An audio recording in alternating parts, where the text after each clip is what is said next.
ರಾಷ್ಟ್ರಸಂತ ಶ್ರೀ ನಾರಾಯಣ ಗುರು ಅವರ 170ನೇ ಜಯಂತ್ಯೋತ್ಸವವನ್ನು ಕಲಬುರಗಿಯಲ್ಲಿ ಬಹುಜನ ಸಮಾಜ ಪಕ್ಷದ ಜಿಲ್ಲಾಧ್ಯಕ್ಷರಾದ ಶಿವಯೋಗಿ ಹಡಗಿಲ್ಕರ್ ಹಾಗೂ ಕಾರ್ಯಕರ್ತರಿಂದ ಕಾರ್ಯಕ್ರಮವು ಜರುಗಿತು. ಈ ಕಾರ್ಯಕ್ರಮದಲ್ಲಿ ಹಲವು ಚಿಂತಕರು ಭಾಗವಹಿಸಿ ನಾರಾಯಣ ಗುರು ಅವರ ಬಗ್ಗೆ ವಿಚಾರಗಳನ್ನು ಮಂಡಿಸಿದರು. ಬಹಳ ಜನ ಇರಬಹುದು, ಬಟ್ ಅವರಲ್ಲಿ ನಾರಾಯಣ ಗುರುಗಳೇ ಯಾಕೆ ವಿಶೇಷವಾಗ್ತಾರೆ ಅಂದ್ರೆ ಇವರ ಆಧ್ಯಾತ್ಮಿಕ ಹೋರಾಟ ಏನಿದೆಯಲ್ಲ, ಇವರ ಆಧ್ಯಾತ್ಮಿಕ ಹೋರಾಟದ ಗುರಿ ಅದು ಸಾಮಾಜಿಕ ಸಮಾನತೆಗಾಗಿ, ಈ ದೇಶದ ಅಸಮಾನ ಜಾತಿ ವ್ಯವಸ್ಥೆಯ ವಿರುದ್ಧವಾಗಿರ್ತಕ್ಕಂಥ ಹೋರಾಟ ಇವ್ರದಾಗಿತ್ತು. ಈ ದೇಶ ಒಂದು ಸಮಸಮಾಜವನ್ನಾಗಿ ರೂಪಿಸಬೇಕು ಅಂತಕ್ಕಂಥ ನಿಟ್ಟಿನಲ್ಲಿ ಇವರು ತಮ್ಮ ಆಧ್ಯಾತ್ಮಿಕ ಹೋರಾಟವನ್ನು ಮುನ್ನಡೆಸಿದರು. ಪೆರಿಯಾರ್ ಅವರ ಹೋರಾಟ ಇತರೆ ಧರ್ಮಗಳನ್ನ ನಿಂದಿಸುವ ಮೂಲಕ, ಜನರನ್ನ ಬೈಯೋ ಮೂಲಕ ಜಾಗೃತಿ ಮಾಡ್ತಾ ಇದ್ರು. ಶಾಹು ಮಹಾರಾಜರು, ನಾಲ್ವಡಿ ಕೃಷ್ಣರಾಜ ಒಡೆಯರು ಜನರಿಗೆ ಹಕ್ಕು ಅಧಿಕಾರಗಳನ್ನ ಮೀಸಲಾತಿಯನ್ನ ನೀಡೋ ಮೂಲಕ ಸಮಸಮಾಜದ ಕೆಲಸವನ್ನು ಮಾಡಿದ್ರು. ಆದರೆ ನಾರಾಯಣ ಗುರುಗಳು ತಮ್ಮ ಆಧ್ಯಾತ್ಮಿಕತೆಯೊಂದಿಗೆ ಈ ಸಮಾಜದಲ್ಲಿ ಸಮಾನತೆಯನ್ನು ತರೋದಕ್ಕೆ ಪ್ರಯತ್ನ ಮಾಡಿದ್ರು. ಅದಕ್ಕಾಗಿ ಬಹಳ ವಿಶೇಷವಾಗಿದೆ ನಾರಾಯಣ ಗುರುಗಳು. ಮೂಲತಃ ಕೇರಳ ರಾಜ್ಯದವರು, ಈಳವ ಸಮುದಾಯಕ್ಕೆ ಸೇರಿರ್ತಕ್ಕಂಥವ್ರು. 1856ರಲ್ಲಿ ಇವರು ಜನಿಸ್ತಾರೆ. ಕೆಲವು ಪುಸ್ತಕದಲ್ಲಿ ಆಗಸ್ಟ್ 28 ಅಂತಿದೆ, ಕೆಲವು ಪುಸ್ತಕದಲ್ಲಿ ಆಗಸ್ಟ್ 20 ಅಂತಿದೆ. ಇನ್ನು ಕೆಲವು ಕಡೆ ಒಂದು ಹುಣ್ಣಿಮೆ ದಿನ ಏನದಂದ್ರೆ ಇವರ ಹುಟ್ಟುಹಬ್ಬವನ್ನ ಆಚರಣೆಯನ್ನ ಮಾಡ್ತಾರೆ. ಮತ್ತೆ ಮಾಡನ್ ಹಸನ್ ಮತ್ತು ಕುಟ್ಟಿಯಾಮಾಳ್ ಅನ್ನುವಂತಹ ಇವರ ತಂದೆ ತಾಯಿ ಹೆಸರು. ಕೇರಳದ ತಿರುವನಂತಪುರಂ ಜಿಲ್ಲೆಯಲ್ಲಿ ಜನಿಸಿರ್ತಕ್ಕಂಥವ್ರು. ನೋಡಿ, ನಾರಾಯಣ ಗುರುಗಳು ಆರಂಭದಲ್ಲೇ ಏನದಂದ್ರೆ ಬಂಡಾಯದ ಧ್ವನಿಯನ್ನ ಎತ್ತಿರ್ತಕ್ಕಂಥವ್ರು. ಕೇರಳ ರಾಜ್ಯ ಇಡೀ ದೇಶದಲ್ಲಿ, ಬಹುಶಃ ನಾವೆಲ್ಲರೂ ಕೂಡ ಮಾತಾಡ್ತೀವಿ, ಕೇರಳ ರಾಜ್ಯದ ಬಗ್ಗೆ ನಮಗೆ ಬಹಳ ಕಡಿಮೆ ಗೊತ್ತಿದೆ. ಈ ದೇಶದಲ್ಲಿ ಅತಿ ಹೆಚ್ಚು ಅಸ್ಪೃಶ್ಯತೆ ಆಚರಣೆ ಜೀವಂತ ಇದ್ದಿರುವಂತದ್ದು ಕೇರಳದಲ್ಲಿ. ಬಹಳ ಭಯಾನಕ ಸ್ಥಿತಿ. ಬಹುಶಃ ಒಂದು ಪುಸ್ತಕ ಇದೆ, ಡಾಕ್ಟರ್ KP ಮಾಲಿಂಗು ಕಲ್ಪುನ್ ಅಂತ, ಬಹಳ ಚೆನ್ನಾಗಿ ಬರೆದಿದ್ದಾರೆ. ಕೇರಳದಲ್ಲಿ ಇದ್ದಂತಹ ಅತ್ಯಂತ ಹೀನಾಯವಾಗಿರ್ತಕ್ಕಂಥ ಜಾತಿ ವ್ಯವಸ್ಥೆ ದೇಶದ ಮತ್ತೆಲ್ಲೂ ಕೂಡ ಇರಲಿಲ್ಲ.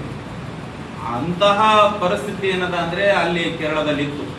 ಈಗೆಲ್ಲ ಬೆನ್ನಿಗೆ ಬಾರ್ಗಿ ಕಟ್ಕೊಳ್ತಕ್ಕಂಥದ್ದು, ಕೊಳ್ಳೆ ಗಡಿಗೆ ಕಟ್ಕೊಳ್ತಕ್ಕಂಥದ್ರ ಜೊತೆನಲ್ಲೇ ಹೆಣ್ಣು ಮಕ್ಕಳು ಏನಂದ್ರೆ ಕುಕ್ಸ ಉಟ್ಕೊಳಂಗಿರ್ಲಿಲ್ಲ, ಮೊಳಕಾಲ್ ಕೆಳಗಡೆ ಸೀರೆ ಉಟ್ಕೊಳಂಗಿರ್ಲಿಲ್ಲ.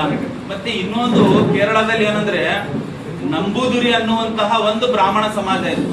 ಆ ನಂಬೂದುರಿ ಅನ್ನುವ ಬ್ರಾಹ್ಮಣ ಸಮಾಜವನ್ನ ಬಿಟ್ಟು ಇನ್ನು ಉಳಿದವರು ಎಲ್ಲರೂ ಕೂಡ ಅಸ್ಪೃಶ್ಯರಂತೆ ಟ್ರೀಟ್ ಮಾಡ್ತಾ ಇದ್ರು ಕೇರಳದಲ್ಲಿ. ಬೇರೆ ಕಡೆ ಬಟ್ ಕೇರಳದಲ್ಲಿ ಏನಂದ್ರೆ ನಂಬೂದುರಿ ಅನ್ನುವಂತಹ ಬ್ರಾಹ್ಮಣ ಸಮಾಜ ಒಂದೇ ಶ್ರೇಷ್ಠ, ಇನ್ನು ಉಳಿದವರು ಎಲ್ಲರೂ ಕೂಡ ಅಸ್ಪೃಶ್ಯರಂತೆ ಟ್ರೀಟ್ ಮಾಡ್ತಾ ಇದ್ರು. ಅಂತ ಪರಿಸ್ಥಿತಿ ಇತ್ತು. ಬಹಳ ಬಲಾಢ್ಯ ಮತ್ತೆ ಬಹಳ ಡಾಮಿನೆಂಟ್ ಕಮ್ಯುನಿಟಿ ನಂಬೂದಿರಿ ಬ್ರಾಹ್ಮಣ ಸಮಾಜ ಆಗಿತ್ತು. ಇನ್ನಿತರೆ ಎಲ್ಲಾ ಅಸ್ಪೃಶ್ಯ ಸಮಾಜಗಳೇನಂತ ಕರಿತೀವಿ ಅವರಲ್ಲೂ ಕೂಡ ಜಾತಿ ಹೇರಾರಿಕೆ ಇತ್ತು. ಸೊ ಅದರಲ್ಲಿ ಈಳುವ ಸಮಾಜ ಕೂಡ ಒಂದು. ಈಳುವ ಸಮಾಜಕ್ಕೆ ಬ್ರಾಹ್ಮಣರ ಅಸ್ಪೃಶ್ಯತೆಯನ್ನು ಆಚರಣೆ ಮಾಡಿದ್ರೆ, ಈಳುವದವರು ಇವ್ರ ಕೆಳಗಿನವರಿಗೆ ಅಸ್ಪೃಶ್ಯತೆ ಆಚರಣೆ ಮಾಡುವಂತಹ ಏನ್ ಸೋಷಿಯಲ್ ಹೇರಾರಿಕೆ ಇತ್ತು ಅದು ಇತ್ತು. ಬಟ್ ನಾರಾಯಣ ಗುರುಗಳ ಕುಟುಂಬ ಹೆಂಗಿತ್ತು ಅಂದ್ರೆ, ವಿಶೇಷ ಏನಂದ್ರೆ ಅವ್ರ ಕುಟುಂಬದಲ್ಲಿ ಎಲ್ಲರೂ ಕೂಡ ಏನಂದ್ರೆ ಪಂಡಿತರು, ವಿದ್ಯಾವಂತರಾಗಿ. ಕುಟುಂಬದ ವಾತಾವರಣ ಬಹಳ ಇಂಪಾರ್ಟೆಂಟ್. ಅವ್ರ ಮನೆಯಲ್ಲಿ ಎಲ್ಲರೂ ಕೂಡ ಓದ್ದವರು, ಎಲ್ಲರೂ ಕೂಡ ಸಂಸ್ಕೃತ ಗೊತ್ತಿರೋರು. ಮತ್ತೆ ಇನ್ನೊಂದು ವಿಶೇಷ ನಾರಾಯಣ ಗುರುಗಳ ಕುಟುಂಬ ಏನಂದ್ರೆ, ಇವರ ಮನೆಯಲ್ಲಿ ಏನದ ಅಂದ್ರೆ ಆಯುರ್ವೇದ ಚಿಕಿತ್ಸೆ ನೀಡುವಂಥದ್ದು ಮತ್ತೆ ಜ್ಯೋತಿಷ್ಯ ಹೇಳುವಂತಹ ಪದ್ಧತಿ ಏನಂದ್ರೆ ಇವ್ರ ಮನೆಯಲ್ಲಿ ಇತ್ತು.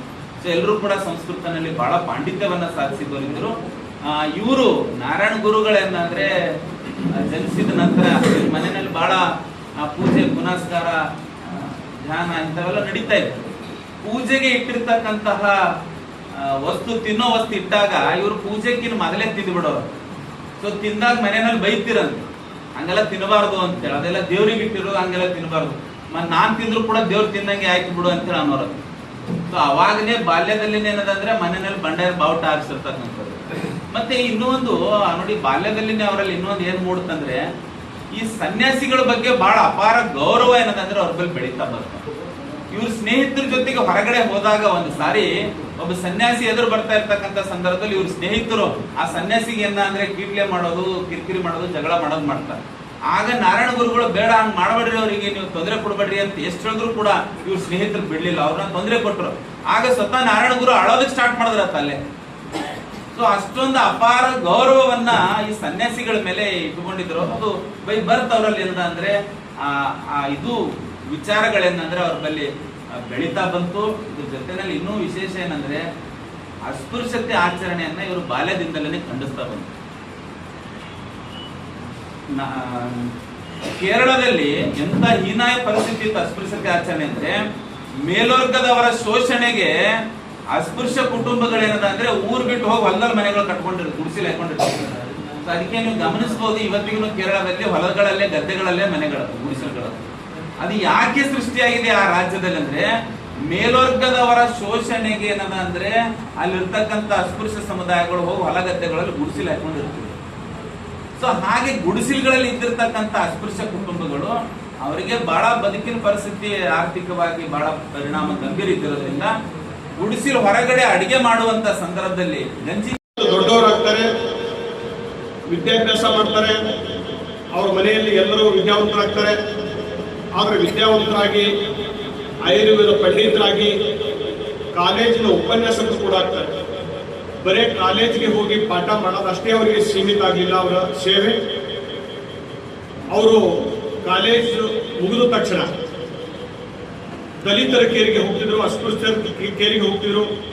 ಆ ಕೇರಿಗೆ ಹೋಗಿ ಆ ಮಕ್ಕಳ ಜೊತೆ ಅವರಿಗೆ ಜ್ಞಾನವನ್ನು ಕೊಡ್ತಕ್ಕಂಥದ್ದು, ಜಾಗೃತಿಯನ್ನು ಮಾಡ್ತಕ್ಕಂಥದ್ದು, ಇದೆಲ್ಲವೂ ಮಾಡ್ತಾ ಇದ್ರು. ಆ ಸಂದರ್ಭದಲ್ಲಿ ಕೇರಳದಲ್ಲಿ ಅತ್ಯಂತ ಜಾತಿವಾದಿಗಳು, ಮೂಲಭೂತವಾದಿಗಳು, ಜಮೀನ್ದಾರ ಪ್ರತಿ ದೊಡ್ಡ ಒಂದು ವರ್ಗ ಅಲ್ಲಿ ಅಧಿಕಾರ ನಡೆಸಿತ್ತು, ಅಧಿಕಾರ ಚಲಾಯಿಸ್ತಿತ್ತು. ಯಾವ ನಂಬೂದ್ರಿ ಅಂತಕ್ಕಂಥ ದೊಡ್ಡ ಬ್ರಾಹ್ಮಣಶಾಹಿ ಕುಟುಂಬ, ಅಲ್ಲಿ ದೊಡ್ಡ ಡಾಮಿನೇಟು, ಜಮೀನುಗಳು ಅವ್ರ ಕೈಯಲ್ಲೇ, ಎಲ್ಲ ಸಂಪತ್ತು ಅವ್ರ ಕೈಯಲ್ಲೇ, ಅಧಿಕಾರ ಅವ್ರ ಕೈಯಲ್ಲೇ. ಅವ್ರು ಹೇಳ್ದಂಗೆಲ್ಲ ಬಡವರು ದುಡಿಬೇಕಾಗಿದೆ. ಎಷ್ಟರ ಮಟ್ಟಿಗೆ ಅಂದ್ರೆ, ನಮಗೆ ಜನ್ಮ ಕೊಟ್ಟಿರ್ತಕ್ಕಂಥ ತಾಯಿ, ಯಾವ ತಾಯಿ ಆ ತಾಯಿ ಅಂತಕ್ಕಂಥ ಪೂಜ್ಯ ಭಾವನೆಯಿಂದ ನಾವು ನೋಡ್ತೀವಿ. ಆ ತಾಯಿಗೆ ಒಂದು ಕುಪ್ಪಸವನ್ನು ಹಾಕೊಳ್ಳುವಂತ ಅಧಿಕಾರ ಕೂಡ ಕೊಟ್ಟಿರಲಿಲ್ಲ. ಕೆಳವರ್ಗದವರ ಹೆಣ್ಣುಮಕ್ಕಳಿಗೆ ಕುಪ್ಪಸ ಹಾಕೊಳ್ಳಕ್ಕೂ ಅಧಿಕಾರ ಕೊಟ್ಟಿರಲಿಲ್ಲ. ಏನಾದರೂ ಕುಪ್ಪಸ ಹಾಕೊಂಡಿದ್ದೆ ಆದ್ರೆ ಅಲ್ಲಿ ತೆರಿಗೆ ಕಟ್ಟಬೇಕಾಗಿದೆ. ತೆರಿಗೆ ಕಟ್ಟಲಾರದೆ ಕುಪ್ಪಸ ಹಾಕೊಂಡಿದ್ದೆ ಆದ್ರೆ ಅಲ್ಲಿ ಶಿಕ್ಷೆ ಅನುಭವಿಸಬೇಕಾಗಿದೆ, ಅವಮಾನ ಅನುಭವಿಸಬೇಕಾಗಿದೆ. ಅಂತ ಒಂದು ಕೆಟ್ಟ ವ್ಯವಸ್ಥೆ ಇವತ್ತೇನು ದೇವರ ನಾಡು ಅಂತ ಹೇಳ್ತೀವಿ, ಆ ದೇವರ ನಾಡಿನಲ್ಲಿ ಆ ವ್ಯವಸ್ಥೆ ಕೆಟ್ಟ ವ್ಯವಸ್ಥೆ. ಬಹುಶಃ ಅದರ ಪರಿಣಾಮ ಬ್ರಹ್ಮ ಗುರು, ನಾರಾಯಣ ಗುರುಗಳ ಮೇಲೆ ಆಗಿರುತ್ತೆ. ಅದಕ್ಕೆ ಜಾಗೃತಿ ಮಾಡಬೇಕು ಅಂತ ಹೇಳಿ ಅವರು ಕಾಲನಿಗೆ ಹೋಗ್ತಿದ್ರು, ಅಲ್ಲಿ ಕೇರಿಗಳಿಗೆ ಹೋಗ್ತಿದ್ರು, ಕೆಳ ಸಮುದಾಯದ ಶೋಷಿತ ಸಮುದಾಯಗಳ ಮಕ್ಕಳಿಗೆ ಹೋಗಿ ಜಾಗೃತಿ ಮಾಡ್ತಿದ್ರು, ಅಲ್ಲಿ ಪಾಠ ಮಾಡ್ತಿದ್ರು. ಅನೇಕ ಕಡೆ ಅವರು ಹೋಗಿ ಪಾಠ ಮಾಡಿ, ಅವರು ಜಾಗೃತಿ ಮಾಡಿ, ಮೂಢನಂಬಿಕೆ ಬಗ್ಗೆ, ಅಸ್ಪೃಶ್ಯತೆ ಬಗ್ಗೆ, ಮತ್ತೆ ಅಕ್ಷರದ ಬಗ್ಗೆ ಅವ್ರು ಹೇಳಿಕೊಡ್ತಾರೆ. ಓದಲೆಲ್ಲ ಆ ದಲಿತರು ಪಾಪ ಕೆಳವರ್ಗದವ್ರು ಹೇಳ್ತಿದ್ರು, ಗುರುಗಳೇ ನಮಗೆ ಆ ದೇವಸ್ಥಾನಕ್ಕೆ ಹೋದ್ರೆ ಆ ದೇವಸ್ಥಾನದಲ್ಲಿ ನಮಗೆ ಪ್ರವೇಶ ಇಲ್ಲ, ಆ ದೇವಸ್ಥಾನಕ್ಕೆ ಬರಗೊಡೋದಿಲ್ಲ, ಅಂಗಳದಲ್ಲಿ ಸಹಿತ ನಮಗೆ ನಿಲ್ಗೊಡೋದಿಲ್ಲ, ಅಲ್ಲಿ ನಮಗೆ ಮುಟ್ಟಿ ತಟ್ಟಿ ಅಂತ ಹೇಳಿ ಮುಟ್ಟಿಸ್ಕೊಳಕ್ಕೂ ಅವರ ನೆರಳು ಸಹಿತ ನಮ್ಮ ನೆರಳು ಅವ್ರ ಮೇಲೆ ಬೀಳಬಾರದು ಅಂತ ಹೇಳ್ತಾರೆ. ನಾವು ಏನು ಅನುಭವಿಸ್ಬೇಕು, ಊರಲ್ಲಿ ಬರಗೊಡೋದಿಲ್ಲ, ನಮಗೆ ಕೇರಿಯಲ್ಲಿ ಬರಗೊಡೋದಿಲ್ಲ, ದೇವಸ್ಥಾನಕ್ಕೂ ಬಹಳ ದೂರ ಉಳಿತು, ಏನ್ ಮಾಡ್ಬೇಕು ಅಂತ ಎಲ್ಲ ಕಡೆ ಅವರು ಹೋದಲ್ಲೆಲ್ಲ ನಾರಾಯಣ ಗುರುಗಳು ಹೋದಲ್ಲಿ. ಸೊ ಆ ನಿಟ್ಟಿನಲ್ಲಿ ನಾನು ಪರಿವರ್ತನೆ ಆದ ಇಲ್ಲಿ ತನಕ ಬಂದೆ. ಇನ್ನು ನಾರಾಯಣ ಗುರುಗಳ ಬಗ್ಗೆ ಏನು ಹೇಳಬೇಕು ಅಂದರೆ, looking class school thought of Narayana Guru Brahmashri Narayana Guru school thought of ಅನ್ನೋದ್ರ ಬಗ್ಗೆ ನಾನು ಕೊಚ್ಚಿಗೆ ಹೋಗಿದ್ದೆ ಸರ್. ಕೊಚ್ಚಿಗೆ ಹೋದಾಗ ನಾರಾಯಣ ಗುರುಗಳು ಪ್ರತಿಯೊಂದು ಸರ್ಕಲ್ನಲ್ಲಿ ಮತ್ತು ಪ್ರತಿಯೊಬ್ಬರ ಮನೆಯಲ್ಲೂ ಸಹಿತ ನಾರಾಯಣ ಗುರುಗಳು ಭಾವಚಿತ್ರ. ಅವಾಗ ನನಗೆ ಆಶ್ಚರ್ಯ ಆಯಿತು. ನಾನು ಮಾಸ್ಟರ್ ಡಿಗ್ರಿ ಓದಿ ಹೊರಗೆ ಬಂದು ನನಗೆ ತಿಳ್ಕೊಳ್ಳೋಕ್ಕೆ 2002 2004 ನಾನು ಕೊಚ್ಚಿಗೆ ಹೋಗಿದ್ದೆ. ಕೊಚ್ಚಿಗೆ ಹೋಗಿ ಕೇರಳ ನೋಡ್ಕೊಂಡು ಬಂದ್ವಿ. ಬಂದ ನಂತರ ಗೊತ್ತಾಯಿತು ನಾರಾಯಣ ಗುರುಗಳು ಶಿಕ್ಷಣವನ್ನು ಹೇಗೆ ನಮ್ಮ ಅಂದರೆ ಭಾರತದಲ್ಲಿ ಇರ್ತಕ್ಕಂಥ ಜನರು ಯಾವ ಮೂಢನಂಬಿಕೆಯಲ್ಲಿದ್ದೀವಿ. ಅವಾಗೇ ನನಗೆ ಗೊತ್ತಾಯಿತು. ನಾನು ಸೋಷಾಲಜಿ 4 ಗೋಡೆಗಳ ಮಧ್ಯೆ ಹೇಳಿದ್ರು ಕಾದು 4 ಗೋಡೆಗಳ ಮಧ್ಯೆ ಇಡೀ ಪ್ರಪಂಚದ ಪಾಶ್ಚಿಮಾತ್ಯ ಮತ್ತು ಪೌರತ್ಯ ದೇಶದ ಸೋಷಾಲಜಿಸ್ಟ್ಗಳಿಗೆ ಪಾಠ ನಾವು ಬಿಡುಗಡೆ ಮಾಡ್ತಿದ್ವಿ. ಆದರೆ ಜನರ ಬಳಿ ಹೋದಾಗ 2004ರಿಂದ ಇಲ್ಲಿವರೆಗೂ ನಾನು ನನಗೆ ಹತ್ರ ಬಂದಿರತಕ್ಕಂಥ ಪ್ರತಿಯೊಬ್ಬರ ಬಗ್ಗೆ ಶಿಕ್ಷಣ ಸಂಜೀವನಿ ಆಗುತ್ತೆ ಮತ್ತು ಅವ್ರಿಗೆ ಏನೇನು ಕೊರತೆ ಇರುತ್ತೋ ಅನ್ನೋ ಮಾಹಿತಿಯನ್ನು ಕೊಡೋ ಒಂದು ಅಭಿಯಾನವನ್ನು ನಾನು ಸ್ವಯಂವಾಗಿ ತೆಗೆದುಕೊಂಡಿದ್ದೀನಿ, ತಮಗೆಲ್ಲ ಗೊತ್ತಿರ್ತಕ್ಕಂಥದ್ದು. ಅದು ಯಾರ ಪ್ರೇರಣೆ ಅಂದರೆ ನಾರಾಯಣ ಗುರುಗಳು. ನಾರಾಯಣ ಗುರುಗಳು ಶಿಕ್ಷಣಕ್ಕೆ ಯಾಕೆ ಒತ್ತು ಕೊಟ್ಟರು? ಆಧ್ಯಾತ್ಮಿಕವಾಗಿರ್ತಕ್ಕಂಥ ವ್ಯಕ್ತಿ ಶಿಕ್ಷಣಕ್ಕೆ ಯಾಕೆ ಒತ್ತು ಕೊಟ್ಟರು? ಶಿಕ್ಷಣ ಸಂಜೀವಿನಿ.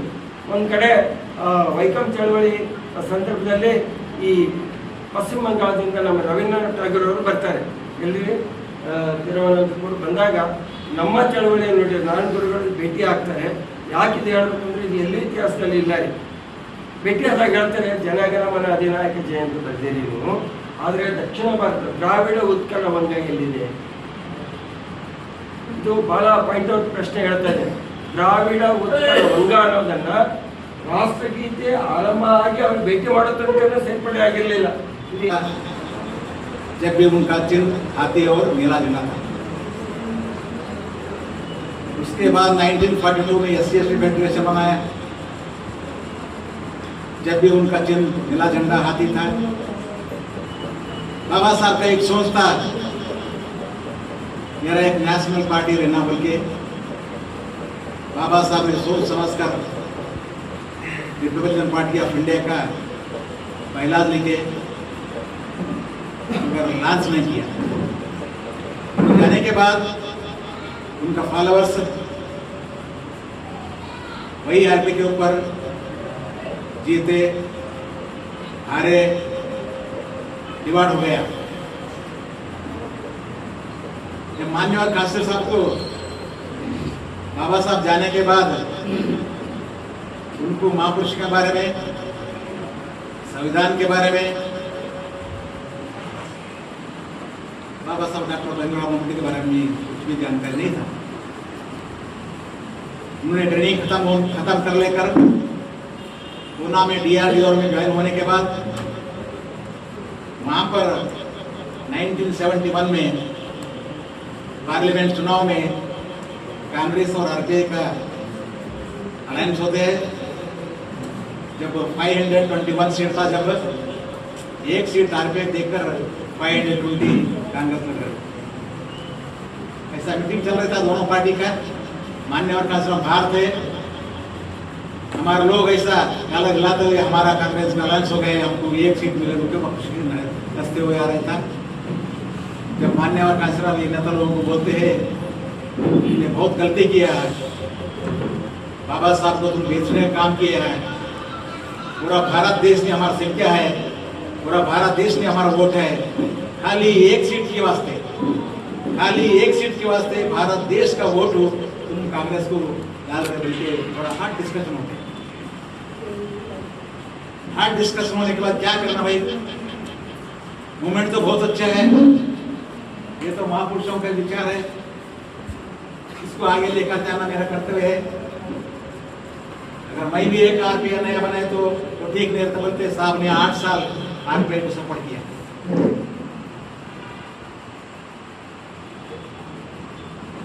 जाओ डागे साहब, तुम जाओ कर्नाटक जाओ, बाबा साहब के बारे में बात करते रहो, तुमको TAD हम देंगे। ऐसा पूरा भारत देश में काम करने के बाद ये प्रोग्राम चलने के लिए, मूवमेंट चलने के लिए क्या होना पड़ता है? क्योंकि उन विज्ञानी था, साइंटिस्ट था। जन ಬಹುಜನ ಸಮಾಜ ಪಕ್ಷದ ಕಾರ್ಯಕರ್ತರು ತಮ್ಮ ತನುಮನ ಹಣವನ್ನು ಕೊಟ್ಟು, ಸಮಯವನ್ನು ಕೊಟ್ಟು ಇಲ್ಲೇನಪ್ಪ ಅಂದ್ರೆ ತಮ್ಮ ಸ್ವಂತ ವೈಯಕ್ತಿಕ ಎಲ್ಲ ಕೆಲಸಗಳ ಬಿಟ್ಟೇನಪ್ಪ ಅಂದ್ರೆ ಸಮಾಜ ಕಟ್ಟಬೇಕು ಅಂತಕ್ಕಂಥ ಒಂದು ದೃಢ ಸಂಕಲ್ಪ ಇಟ್ಕೊಂಡು ನಾವೆಲ್ಲ ಏನಪ್ಪ ಅಂದ್ರೆ ಈ ಪ್ರವೃತ್ತಿಯನ್ನು ಮಾಡ್ತಾ ಇದ್ದೀವಿ. ಇವತ್ತು ನಾವು ಮಾಡ್ತಕ್ಕಂಥ ಕೆಲಸ ಈ ನಮ್ಮ ಹಿಂದೆ ಏನಪ್ಪ ಅಂದ್ರೆ ನಮಗೆ ಮಹಾಪುರುಷರೇನಪ್ಪ ಅಂತಂದ್ರೆ ಈ ಚಳವಳಿಯನ್ನು ಮುನ್ನಡೆಸ್ಕೊಂಡು ಬಂದಿದ್ದಾರೆ. ಇವತ್ತು ಆ ಚಳವಳಿಗಾರರನ್ನ ನಾವಿವತ್ತು ನಮ್ಮ ಕಣ್ಣೆದುರಿಗೆ ಅವರ ಹುಟ್ಟುಹಬ್ಬಗಳ ಆಚರಿಸುವ ಮುಖಾಂತರ ಅವರಿಗೆ ಅಭೂತಪೂರ್ವವಾದಂಥ ಗೌರವ ನಮನಗಳನ್ನು ಸಲ್ಲಿಸುವಂಥ ದಿನಗಳು. ಈ ಶುಭ ಸಂದರ್ಭದಲ್ಲಿ 19 ಮತ್ತು 20ನೇ ಶತಮಾನ ಅತ್ಯಂತ ಏನಪ್ಪ ಅಂತಂದ್ರೆ ಪರಿಣಾಮಕಾರಿಯಾಗಿ ಚಳವಳಿಯನ್ನು ನಡ್ಕೊಂಡು ಬರ್ತಕ್ಕಂಥ ಒಂದು ಶತಮಾನ. ಈ ಶತಮಾನದಲ್ಲಿ ಅನೇಕ ರಾಜರಿಂದ ಹಿಡಿದು ಸಾಮಾಜಿಕ ಚಿಂತಕರಿಂದ ಹಿಡಿದು ಮತ್ತು ಅನೇಕ ಸಾಧು ಸಂತ ಶರಣರು ಏನಪ್ಪ ಅಂತಂದ್ರೆ ಈ ಚಿಂತನೆಯಲ್ಲಿ ಏನಪ್ಪ ಅಂದ್ರೆ ತಮ್ಮನ್ನು ತಾವು ಏನಪ್ಪ ಅಂದ್ರೆ 21ನೇ ಶತಮಾನದಲ್ಲಿ ನಮಗೆ ಏನಪ್ಪ ಅಂತಂದ್ರೆ ಸ್ವತಂತ್ರ ಶಿಕ್ಷಣ ಅಂತಂದ್ರೆ ನಾವು ಇವತ್ತು ಪ್ರಜಾಪ್ರಭುತ್ವದಲ್ಲಿ ಇವತ್ತು ಮಾಡ್ತಾ ಇದ್ದೀವಿ ಅಂತಂದ್ರೆ ಎಲ್ಲ ಮಹಾಪುರುಷರ ಚಳವಳಿಯ ಕಾರಣ. ಆ ಚಳವಳಿಯ ಕಾರಣದಿಂದಾಗಿ ಡಾಕ್ಟರ್ ಬಾಬಾ ಸಾಹೇಬ್ ಅಂಬೇಡ್ಕರ್ ಅವರಿಗೆ ಅವರ ಮೇಲೆ ಸಂವಿಧಾನ ಬರೀಬೇಕಂತ ಜವಾಬ್ದಾರಿ ಬಂದಾಗ ಕಾನೂನಿನಲ್ಲಿ ಅಡಕ ಮಾಡಿ ಸಂವಿಧಾನದಲ್ಲಿ ರೂಪಿಸಿ ಸ್ವತಂತ್ರವಾಗಿ ಪ್ರಜಾಪ್ರಭುತ್ವದ ಹಕ್ಕನ್ನು ಪಡೆದು ಓಟಿನ ಅಧಿಕಾರ ಕೊಡೋದ್ರಿಂದ ನಮಗೆ ಒಂದು ಮೌಲ್ಯಯುತವಾದಂಥ ಒಂದು ವ್ಯಕ್ತಿ ಅಂದ್ರೆ ಒಂದು ಮೌಲ್ಯ ಅಂದ್ರೆ ಒಂದು ವ್ಯಕ್ತಿ ಅಂತಕ್ಕಂಥ ಒಂದು ಸಿದ್ಧಾಂತವನ್ನು ಸಂವಿಧಾನದಲ್ಲಿ ಅಳವಡಿಕೆ ಮಾಡಿರೋದ್ರಿಂದ ನಮ್ಮ ಮನುಷ್ಯ ಮತ್ತು ಎಷ್ಟು ಪ್ರಾಮುಖ್ಯತೆ ಇದ್ದಾನೆ ಅಂತಕ್ಕಂಥದ್ದು ಬಾಬಾ ಸಾಹೇಬ್ ತೋರಿಸ್ಕೊಟ್ಟಿದ್ದಾರೆ.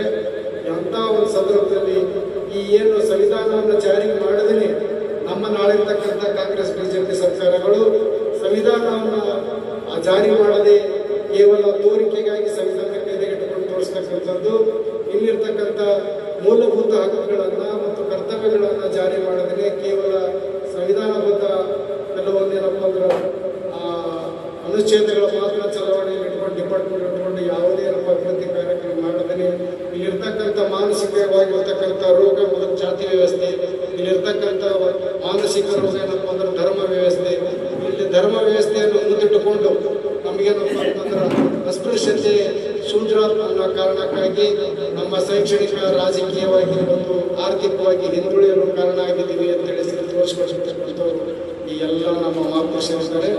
ಅದನ್ನು ಡಾಕ್ಟರ್ ಬಾಬಾ ಸಾಹೇಬ್ ಅಂಬೇಡ್ಕರ್ ಅವರನ್ನ ಪರಿಹರಿಸಲು ಪ್ರಯತ್ನ ಮಾಡಿ ಅಂತಂದ್ರೆ ಈ ಮಟ್ಟಕ್ಕೆ ನಮಗೆ ತಂದಿದ್ದಾರೆ. ಇದನ್ನೇ ಸ್ವತಂತ್ರ ಆದ ನಂತರ ಸುಮಾರು ವರ್ಷಗಳ ನಂತರ ಈ ನಮ್ಮೆಲ್ಲರ ಬಹುಜನರ ಏಳಿಗೆಯನ್ನು ಕಾಣದೇ ಇರುವುದರಿಂದ ನಮ್ಮ ಈ ಪಕ್ಷದ ನಾಯಕ ಹುಟ್ಟಿನ ನಾಯಕ ದಾದಾ ಸಾಹೇಬ್ ಕಾಮರಾಜ್ ಅವರು ಬಹುಜನರ